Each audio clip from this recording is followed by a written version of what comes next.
নিজের বাড়িতে এসে ভয়ঙ্কর কিছু অভিজ্ঞতা হলো। আজকে সেই অভিজ্ঞতাগুলো আপনাদের সাথে শেয়ার করব। দেখতে থাকেন, আমাদের সাথে থাকেন। আজকে এই ভিডিওটা দেখলে আপনারা সম্পূর্ণ উপলব্ধি করতে পারবেন। দর্শক শ্রোতা, এই মুহূর্তে রয়েছে আমি আমাদের বাড়িতে। আমাদের বাড়ি থেকে প্রায় 1.5 কিলোমিটার রাস্তা যাব। 1.5 কিলোমিটার রাস্তাটা কেমন সেই পরিস্থিতিটা আমি আপনাদেরকে ভিডিও করে দেখানোর চেষ্টা করব। আচ্ছা, আমাদের গরিবের বাড়ি আজকে ছেড়ে চলে যাচ্ছি, ঢাকা শহর চলে যাব। তো আমার সাথে আছে আমার ভাই, আমাকে একটু আগেই দিচ্ছে আমার ছোট ভাই। তো রাস্তা যাচ্ছেন, দেখেন রাস্তাগুলো কত ভয়ঙ্কর রাস্তা। সেখানে গাড়ি দিয়ে যাবে দূরের কথা, দেখেন পায়ে হেঁটে যেতে হচ্ছে। তো আমার ভাই আগে একটা ব্যাগ নিয়ে যাচ্ছে, আমি খালি হাতে, আমার হাতেও একটা ব্যাগ আছে, আর এক হাতে ভিডিও করতেছি যাচ্ছি। তো দেখতে থাকবেন, আপনাদের আজকে ভয়ঙ্কর কিছু অভিজ্ঞতা হবে। আজকে আমাদের দেশে যারা একবার আসে, দ্বিতীয়বার তারা কখনো আমাদের দেশে আসার নামটা পর্যন্ত নিতে চাইবে না। দর্শক শ্রোতা দেখেন, এখানে এই বাংতিটা পার হতে হবে। রায়ান আর রায়ানের মা পিছে হেঁটে হেঁটে আসতেছে। তো এই দেখেন, এই রাস্তাটা একটা লাভ দিতে হবে আমাকে, সেখানে লাভ দিব। আরও ভয়ঙ্কর রাস্তার তো সামনে আছে, দেখতেই পারবেন আপনারা। রায়ান আব্বু, জোরে লাভ দিতে হবে, কিন্তু তুমি পারবে না। দাঁড়াও তুমি একটু, আব্বু দাঁড়াও, পারবা না তুমি, আমি বলছি তো তোমাকে তুমি পারবা না। তোমার আম্মা আসুক তারপরে তুমি আসবা। ধরো টোকে এখন দেখো, আস্তে জোরে লাভ দিতে হবে কিন্তু। এই যে পার হয়ে চলে আসলো। দর্শক শ্রোতা দেখেন, এখন সামনে রয়েছে দেখবেন সামনে রয়েছে সাঁকু। আমি জানি না বাংলাদেশের 64টা জেলায় আর কোন কোন জায়গায় সাঁকু রয়েছে, কিন্তু আমাদের এখন পর্যন্ত সাঁকু ব্যবহার করতে হয়। প্রাচীনকাল হয়তো বা আমাদের দেশে এখনও রয়েছে।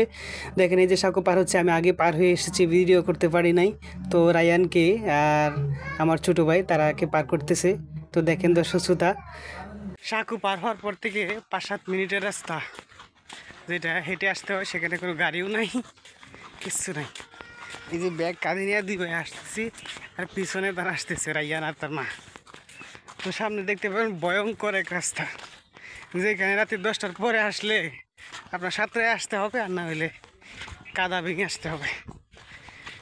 তো খুব ভয়ঙ্কর রাস্তা, চলেন দেখাই আপনাদেরকে। পরিমাণ ভয়ঙ্কর, আসলে দেখতে পারবেন। সামনে আগাইতেছে, ওই দেখা যাচ্ছে একটু একটু।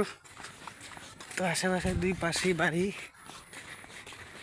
দেখলে মনে হবে কত সুন্দর এলাকা। যারা বসবাস করে, বৃষ্টি হইলে তারাই জানে কষ্ট কি। জুতা পাওয়া যাওয়া যায় না, রাতে 10টার পরে আসলে সাঁতরে যাইতে হয়, তারাই বুঝতে পারবে।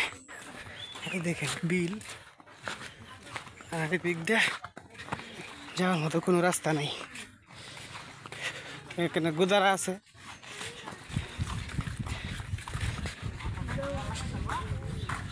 এই যে মানুষ বসে গেছে, যে দাঁড়ান, আমাদেরকে নিবেন না? এইখান থেকে এদিকে ভয়ঙ্কর এক বাংতি, যেটাকে আমাদেরকে বলে, বড় বন্যার সময় ভেঙে গিয়েছিল, আমাদের বিলের সাথে কানেক্ট হয়ে গেছে। তো এটা অনেক জেয়ার, মানে অনেক গর্ত, সেখানে অনেক পানি। নর্মালি সাঁতরায় আসা ছাড়া কোনো ভাব নেই। আসতে হলে এই পাশ দিয়ে অনেক দূর দিয়ে তারপর নৌকায় উঠে গেলাম, উঠে আমরা আসতে থাকলাম। তো দর্শক শ্রোতা দেখেন কি একটা অভিজ্ঞতা। আর বর্ষাকাল থাকলে, বৃষ্টি থাকলে অনেক কষ্ট হয় আমাদের এলাকায় আসা যাওয়া করাটা। তো সেটার জন্য হয়তো আমার ওয়াইফ আসতে চায় না আমাদের এলাকায়, মানে একটা প্যারা নিতে হয়। আর এখন বর্তমানে ঈদের পরে প্রচণ্ড গরম দিয়েছে, তো নৌকা চলে গেলো, আমরা চলে আসলাম। আমাদের এখানে পাশে একটা বাজার রয়েছে, দেখেন এই বাজারে চলে আসলাম। এসে দেখি সেখানে কোনো হোন্ডা নেই। আমরা সাধারণত হোন্ডা দিয়ে মেন বাজারে আনিগুনি করি। তো দীর্ঘক্ষণ বসে থাকার পর একটা হোন্ডার আসলো। তো দেখি সেটাকে নেওয়া যায় কিনা। এই যে লোকটা আসলো, অনেকক্ষণ প্রায় 10 মিনিট বসে থাকার পর তার সাথে কথা বলে আমরা এখন গুছিয়ে টুছিয়ে ব্যাগ বাঁধতে হবে। 2টা ব্যাগ হোন্ডারের 2 সাইডে বাঁধতে হবে, বেঁধে তারপর কিন্তু রওনা দিতে হবে। আমরা ফাইনালি রওনা দিয়ে দিলাম।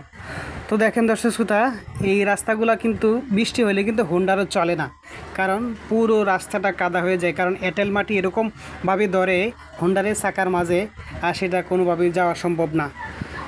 তো সেদিনটা অনেক গরম ছিল, চারদিকের যে পরিবেশটা দেখলে চোখ জোড়ানোর মতোই লাগে, খুবই ভালো লাগে। কিন্তু সেখানকার মানুষ যারা বসবাস করে, তারা কিন্তু খুব কষ্টে বসবাস করে।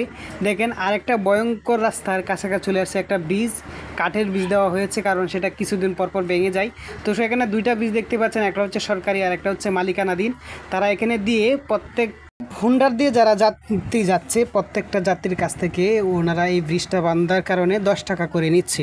আমার কথা হচ্ছে আমি কেন টাকা দিব সেখানে, তাহলে হুন্ডারওয়ালা দিবে, কারণ আমাদের তো সরকারে ওই দিক দিয়ে আরেকটা সাঁকোবাই দিয়ে রাখছে কাঠের, তো আমরা সেই দিক দিয়ে পার হতে পারি। তারপরেও প্রত্যেকটা যাত্রীর কাছ থেকে 10 টাকা করে নিচ্ছিল। এই নিয়ে তর্ক বিতর্ক হচ্ছিল, আমাদের হুন্ডার আসতেছে, তার সাথে এই বিষয় নিয়ে কথা বলবো। তো এই বিষয়ে কথা বলার সময় তার সাথে ওই বিষয় নিয়ে অনেক কথা হয়, কিন্তু আমার ফোনের নয়েজ মিউট করা ছিল দেখে সাউন্ড রেকর্ড হয় না, শুধু ভিডিও হয়েছে, আমি তখন খেয়াল করি নাই। তো তার সাথে এটাই বলছিলাম যে তারা এখানে কেন নিচ্ছে। তারা বলতেছে এটা সরকারি না, ওরা নিজের টাকা দিয়ে এটা করেছে, এই জন্য প্রত্যেকটা যাত্রীর কাছে। আমি বললাম না, আমি সেখানে টাকা দিব না, তো আমি 10 টাকা ফাইনালি না দিয়েই চলে আসলাম। কারণ হচ্ছে এটা সরকারে তো আমাদের জন্য ব্রিজ দিয়েছে, কিন্তু আমরা কেন টাকা দিব? তাহলে যদি টাকা দিতেই হোক হুন্ডারওয়ালারা দিবে। তো ফাইনালি চলে আসলাম।